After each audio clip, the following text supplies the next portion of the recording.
So I have a confession to make before I call my guests on stage. Erotic fiction is not my subject of expertise. I have been thrown completely out of my element for this particular topic, and therefore I'm looking at it as a challenge. So you guys are going to be with me as we explore this very interesting topic, and I'm hugely privileged to have two fantastic guests who've both written great books. I've had a chance to read some of their books over the last 48 hours since I got to know that I'm going to be moderating this session with them.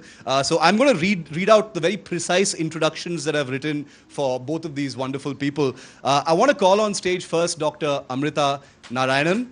Amrita is the author of The Parrots of Desire. It's a pioneering compendium of India's tryst with erotica spanning 3,000 years. It's a work of research, and it's fantastic. She's a clinical psychologist. She's based in Goa, and she's also written A Pleasant Kind of Heavy, a collection of erotic fiction. So she doesn't just create erotic fiction, she's also researched the history of it in India. Welcome, Amrita. Thanks for being with us here at Sahitya AajTak. Our other guest is Madhuri Banerjee. Welcome, Madhuri. Can I call you up on stage, please? Madhuri is the author of the very successful bestseller, Losing My Virginity and Other Dumb Ideas. All of their books are available outside, so if you want to get them signed later, you can. She also screenwrote the erotic thriller Hate Story 2. So she's been described by Cosmopolitan as India's Carrie Bradshaw. So I don't know how you've taken that, and I have my own personal opinion about Carrie Bradshaw, but if we have time, we'll get into that later. I just want to borrow the words of Shobha De and how she's described Madhuri, if you don't mind. She says, Madhuri's spunky, vivid take on negotiating the sexual space in today's insane social environment has won her several fans across the gender divide. That's how Shobha De has described Madhuri Banerjee. Madhuri, welcome. Thanks for being with us. Amrita, I'm going to start with you. I've had a chance to look at both of your books. I haven't been able to finish them, of course, and I will. You cram them. Your cramming is appreciated. I know. But I'm a very slow reader, confession. But anyway.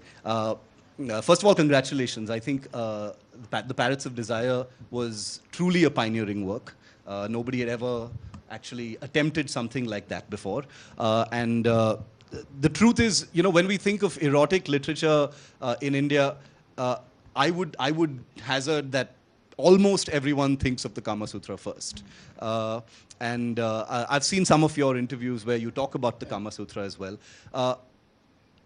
Is there a work in the 3,000 years of erotica in India that you've researched? Is there a work that deserves the reputation of the Kama Sutra more than the Kama Sutra?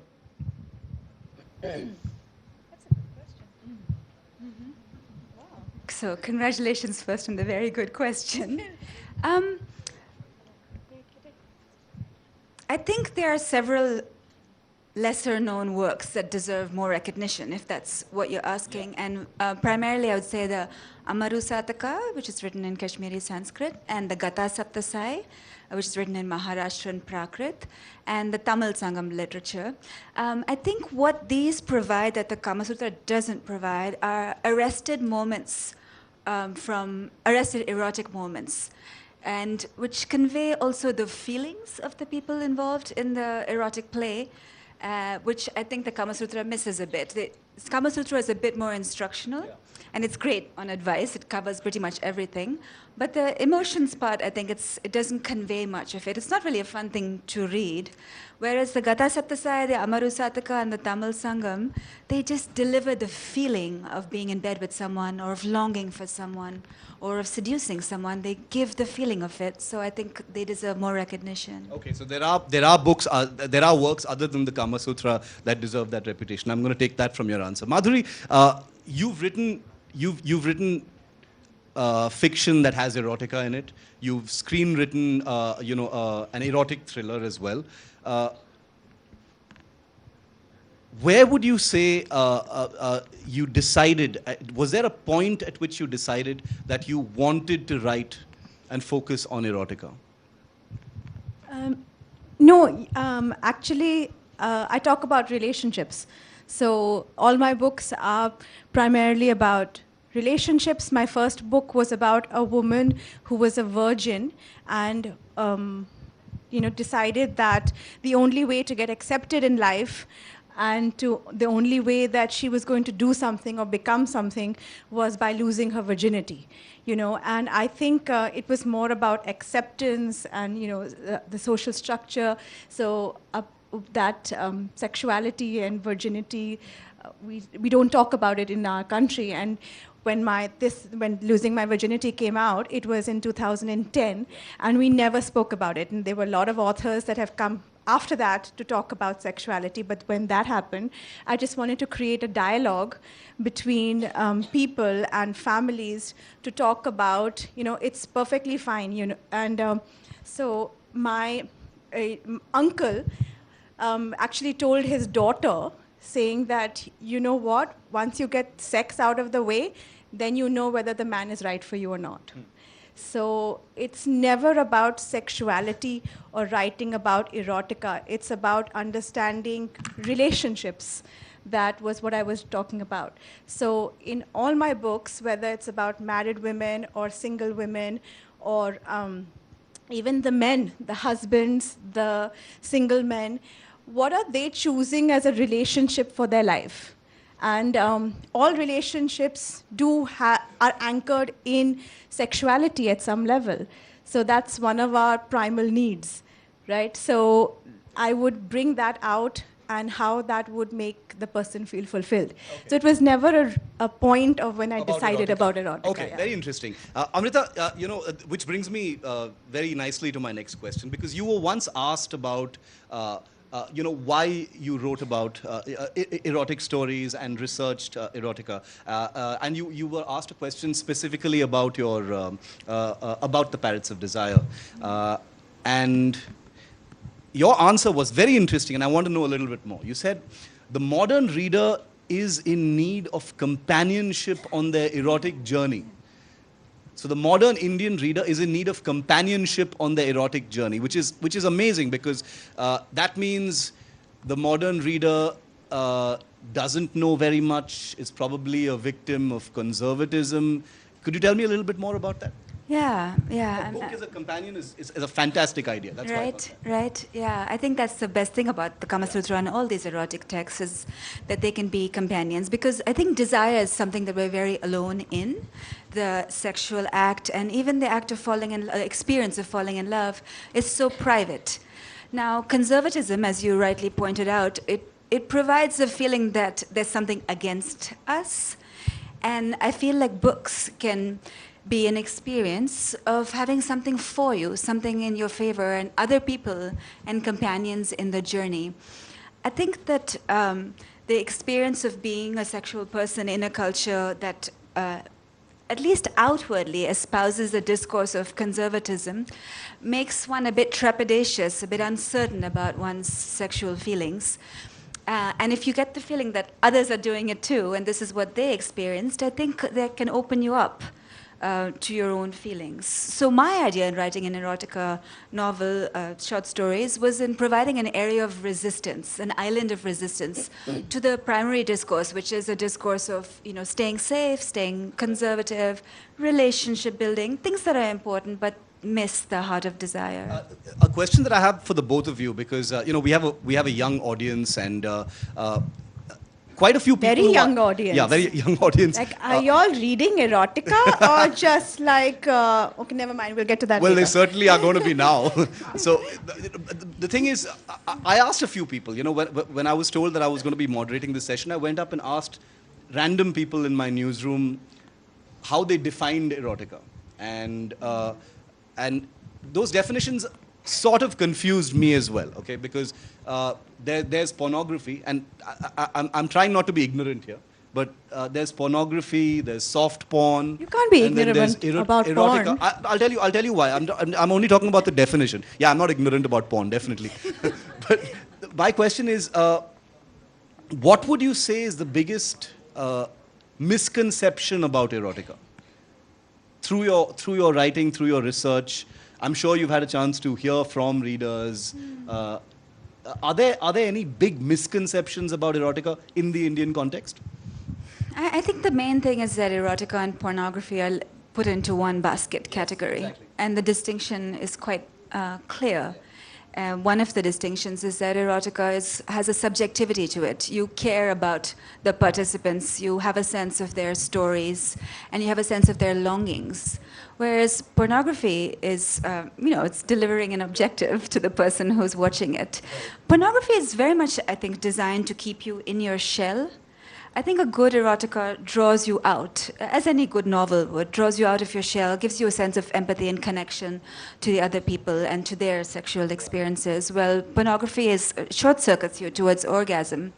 And erotica is a long lens. It's a wider perspective. So there's a lot of bad erotica as well.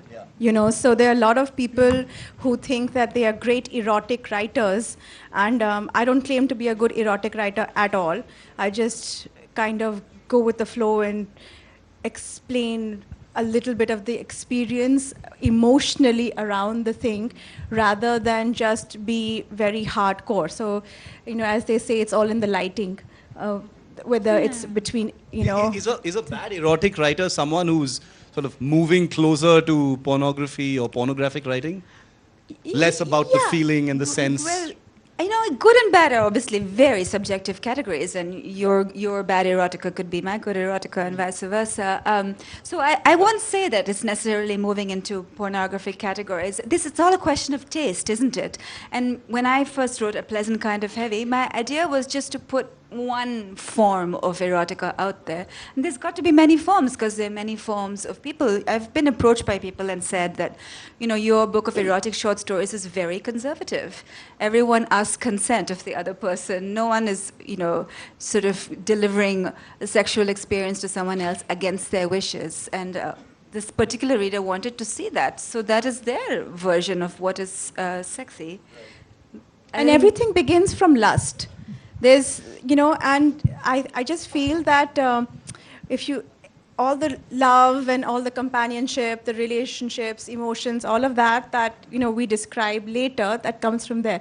But ultimately, it's a primal desire. It's just lust. And and then you begin from lust, and then if you describe it's just a manner of describing it or feeling it is what I feel. Sorry, yeah. I'm going to gently disagree, because the word eros, if we look at the definition of the word eros, it has lust and affection in it.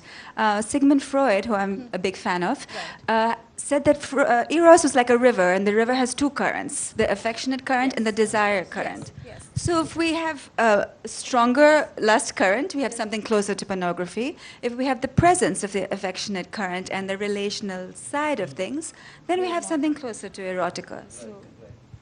Is erotica, or has it, and I'm asking you with regard to your interaction with your readers, the feedback that you've gotten from your books, and you're a best-selling author, so I'm sure you have a flood of feedback from readers. I love feedback. So if anybody wants to come and give me feedback on my books, my writing, or tell me about your experiences, please do. Has erotica and the things you write about, have they liberated Indians? Has erotica liberated Indians?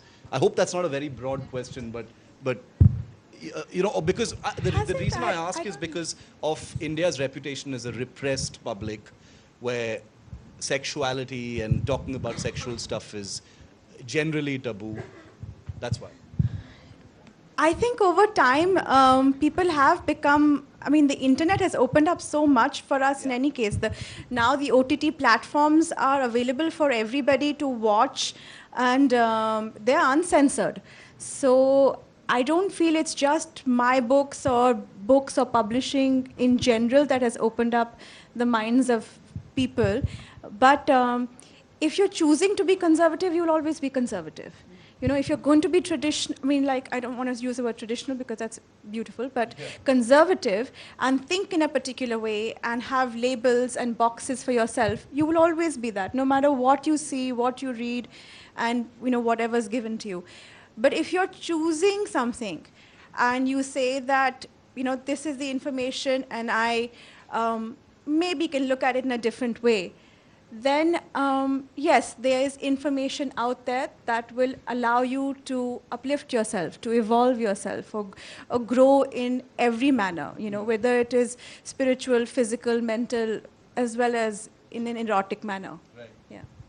Yeah, so I completely agree with what you're saying, and I think that books don't liberate people, people liberate themselves, clearly, but a book can help, especially if you're on the fence. And I have had some very wonderful feedback and letters from people who, I remember this one woman wrote to me that she took A Pleasant Kind of Heavy, she bought it and she kept it in a brown paper bag, and she brought it home to where she lived with her family, and she said she read the stories secretly, but she felt so comforted by the existence of this book. So this was very heartrending.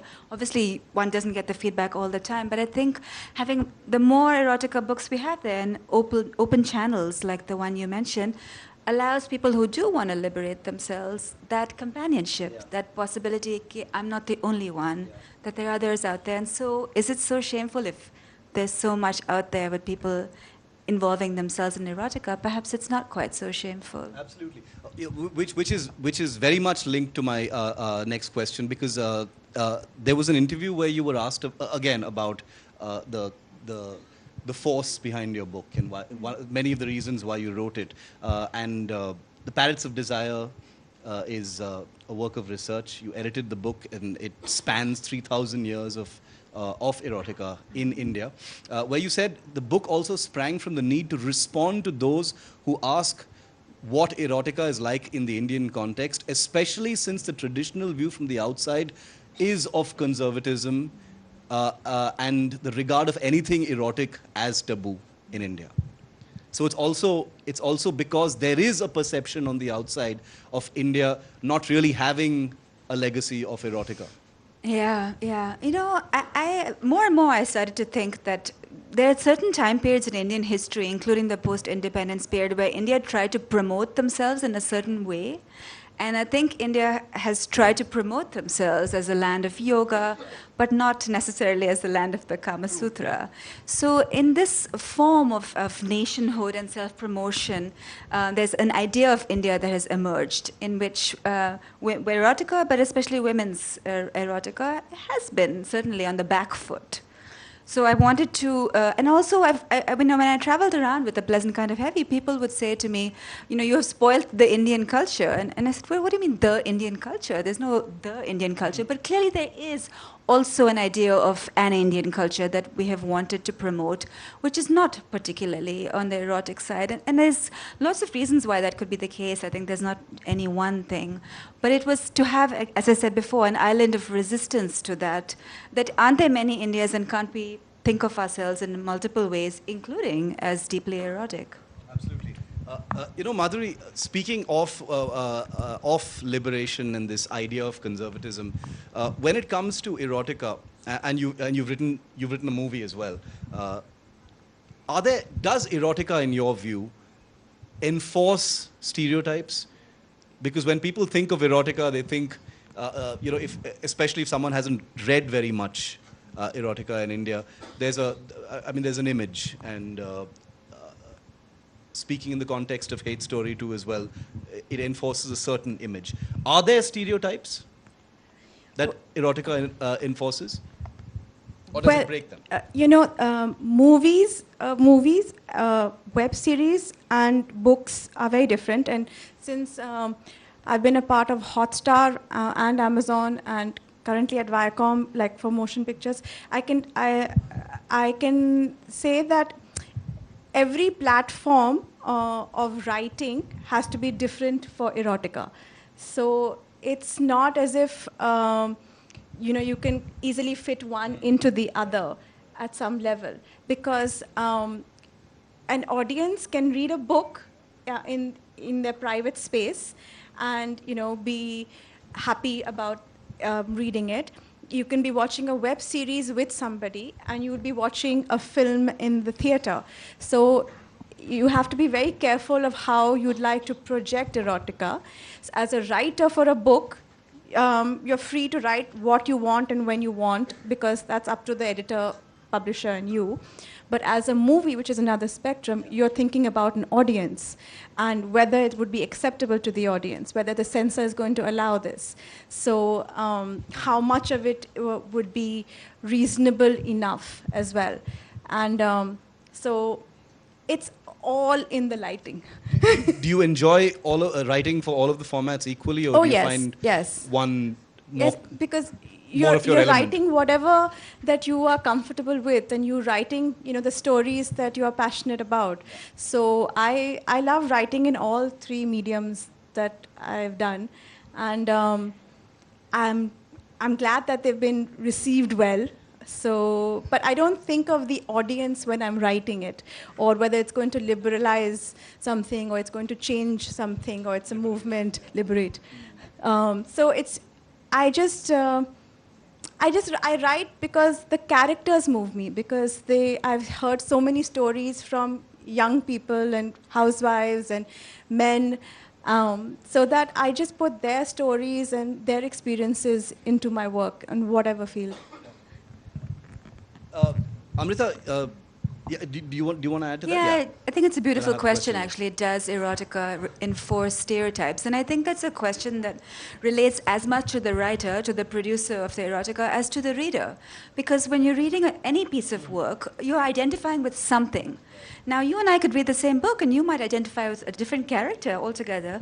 And when it comes to erotica, I might read it and identify with the female hero as a subject or as an object. I might feel totally objectified by it if I'm responding to it as an object. So much depends on the identifications of the reader.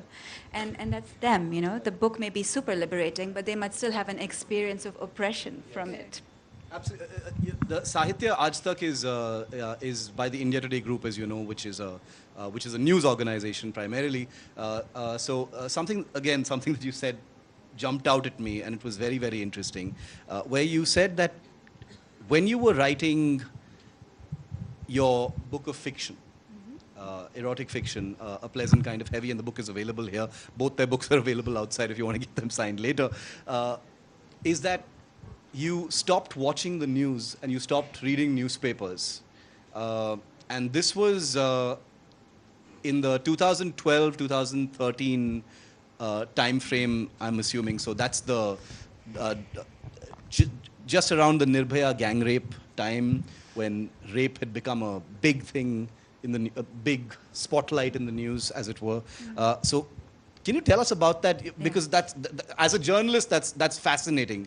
For a writer to consciously shut the news out because you don't want it to somehow maybe contaminate the process of your writing in some way. The comment that I made about shutting out the news actually referred to most of my teenage years, because growing up in India in the 80s, the only reference to sexuality you saw in the newspaper was of rape. And eve teasing, which we now thankfully call sexual harassment. And there were even tips in magazines like Femina: hold your files close to your chest, avoid crowded buses. And the message constantly was that sex is something very, very dangerous that can threaten you. And I think it is that I wanted to shy away from. I read a couple of, this one particular article in the Illustrated Weekly, a wonderful publication that no longer exists, that had a 10-page story on a 14-year-old girl who had been raped, and the whole 14 pages was devoted to describing various experiences of rape by her father, by her uncle, and I found it utterly, utterly traumatic. And it was after that, Hanifa, the girl's name was, I still remember the story, that I thought, I just can't do this anymore to myself. And I think at that time it wasn't even of the idea of wanting a sexual life. It was just that I couldn't bear to think of women's bodies only in this context of being dangerous and under attack. And I feel like that feeling that you're under attack is one of the most subtle forms of sexual oppression that we can have. Because if you're under attack, no animal or human can be sexual. And by generating a constant feeling that you're under attack, as it continues to be so in the current cultural moment, you're cut off from your sexuality, because how can you even find it when you're protecting yourself constantly? So to shut out the news was a way of protecting myself. And it very much had that desired effect that once you no longer feel under threat, which in the safety of your home and without that input, you could start to imagine, you could start to fantasize. And once you start to fantasize, then sexuality becomes available. Madhuri, you've been a journalist, so you've No, I've not been a journalist. you had a column in a newspaper, right? But that's not being a Okay, journalist. okay. You're a journalist. Okay, I'm a journalist, I was okay. a fake column she's- person who Okay. talked about like love See, guru. that's how much It's people the hate place. journalists. You call them You're a journalist, they say, I was you're never a journalist. You are. You Don't do you dare actual, call me a journalist. You do actual like Okay, yeah. research. My apologies. I didn't. You've had a column. So okay. I was foo-foo. Yeah, okay. Cool. So you had a column. No, so same It's question, a love guru column. but a little modified. Cool. Okay. I would love to have a love guru column, except You should. Except that I know nothing about now, it. after this panel, I think you should. I know, You maybe I will after, like a after male, reading this both your male books. point And of I'll view get a reading list on from the both things. of you. What do you and- think? Yeah. A round of applause for having A love male guru column? love Okay, guru done. column. Okay, Okay. I think my bosses are somewhere in the back, so I Okay. think they heard you also. Yeah. So that's cool. So done. I'll get that. But Get going on that. the influence of news, things around you, is there a conflict? Do you also try to shut stuff out, or does it just flow into all of your writing? No, I mean, it's up to you how much you take in or not take in from the news as well, right? So, I mean, obviously, if it's going to be like massive attacks and, which is during the Mumbai attack, I was deeply affected, so I could not write for a very long time after that because I was just in like deep grief when that happened. And, when there's a bomb blast. And so obviously you are affected by that in your writing process. But otherwise, on a daily level, you are going to see horrific crime that's going to happen in the country, in your city.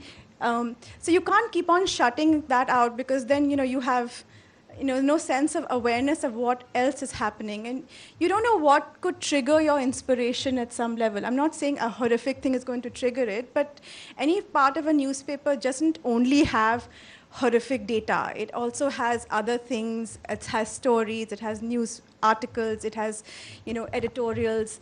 And, all of that also inspires you. And those characters inspire you that, maybe that person's journey that you see, which is inspiring or uplifting. So I don't shut myself out in any way when I'm writing. So. Okay. So, considering India's legacy with erotica and erotic writing, from the Bhakti movement, the Tamil Sangam, all of the things that you mentioned, Amrita, why has erotica lagged behind since independence? What happened after independence that there hasn't been much, of a movement since then? Or has there? Well, as I was saying earlier, I think at the time of independence, India wanted to promote itself as a hardworking. And hardworking and sexual just typically don't go together. So I think we went more on the dharma side and artha side and a little bit less on the kama side. But also I think in the Indian family, because I think the location of this cultural transmission is the family, I don't think these texts are transmitted in the family. People say read the Bhagavad Gita, they don't say read the Kama Sutra. You never hear parents telling their children that. So I think we abandoned this part of our cultural heritage, and there are complex roots for that. I think the independence movement is one of the reasons why we abandoned our cultural heritage, because when the English first came to India, their attitude towards the Indians was also of natives and of primitive people. So I think there was a kind of backlash to that we want to show ourselves as highly civilized, and sexuality has not really been the forum that we used to show ourselves as civilized people. Instead, the work ethic, the middle class work ethic that came right out of the independence movement that was required for nation building, that became the focus of the culture. And after Nirbhaya, I think, and during this erotica writing that's happened between 2012 and now, I feel there's an effort to say, well, how about something else? We work pretty hard, and can we do other things as well? Can we play? So, Just to add to that, I really think that erotic writing should be part of our education system. So like you said that, I mean, not whether it's the I don't know whether it's the Kama Sutra or whether, I mean, whatever, but I mean, we're teaching biology, but we're not teaching, sexuality. We're not teaching people to be okay with their bodies or that sex is normal. Do you mean writing erotica or sexuality in the education No, system? writing and reading. So we have like passages and like children are like from 8th standard to 12th standard. Everybody knows what is happening now. Yeah. But nobody actually reads it. We're reading, very classical literature that is there. We should be talking in the school education system about this, so that if you are comfortable with your body, it's not, everything in India is about abstinence. It's never about the balance. So if in your education system, if you say that, oh, an 8th grader should not know this, why not? I mean, a 12th, 11th grader should not read it, but he's going to go find it on the internet anyway. Why shouldn't adults have this conversation with their children? Teachers have conversation about it, so that you're reading it. You write passages in erotica. What is wrong with that? So that obviously erotic writing is not going to come about really well if nobody's encouraging people to write a passage in erotica. So when you're writing about it, you're exploring your feelings about it. Even the publishing industry, they have nothing about homosexual erotica at all, because they don't believe there's a market in it. But when you start writing about it from school itself, I mean, obviously there are so many gay children in our education system. Let them write about it. They're able to express themselves freely. Let publishers publish this work, so that then there is liberation. Yeah, I'm just, you'll have to give me a moment, because I'm just thinking of an India where in schools there are sessions where children are taught to write and appreciate and read erotica. I mean, that sounds fantastic, but just forgive me, that is so completely away from where the education system is right now. I don't think that's going to happen in our lifetime. On television we have Jai Santoshi Ma. We have Hanuman, Jai Santoshi. I'm assuming these are like very, very select schools. Pockets. Great idea, though. The reason... Yeah, I mean, it's CBSE education system, IB education system. If you begin writing, reading, and talking about erotica from school, then you'll have better writers, readers, and far more evolved children when they grow up into adults, understanding what it's supposed to be. Because also because many people find that a conflict, right, Amrita, that there is this legacy of erotica in the country that your book encompasses so well, and yet there are taboos and things like what Madhuri was talking about. It's not encouraged. It's not on the table really. The bhakti poets, for instance, all of this sexuality couched in spiritual love, but it's pretty explicit stuff. I mean, I read some of those things. That was sexual. Why did so many of these poets need to express spiritual love for Krishna or whoever in those explicitly sexual terms? There are two questions in there, so I'll start with the second. I think that expressing spiritual love in sexual terms, which, as you correctly point out, has been done across time, is because the sexual experience is one of the most profound experiences that any of us can have. I suppose second to the breastfeeding experience, it's probably the possibilities for intimacy are greatest. So if you're talking about intimacy with the Lord, you still have to draw upon the human experiences that contribute to that. And I think the human experience of sexuality is something that comes very close to that.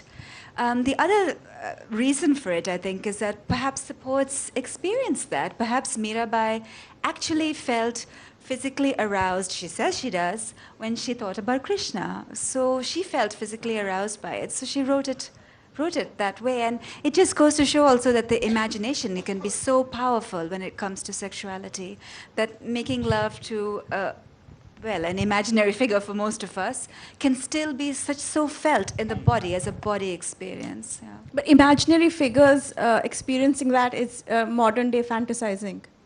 I use the word fantasy, absolutely, absolutely.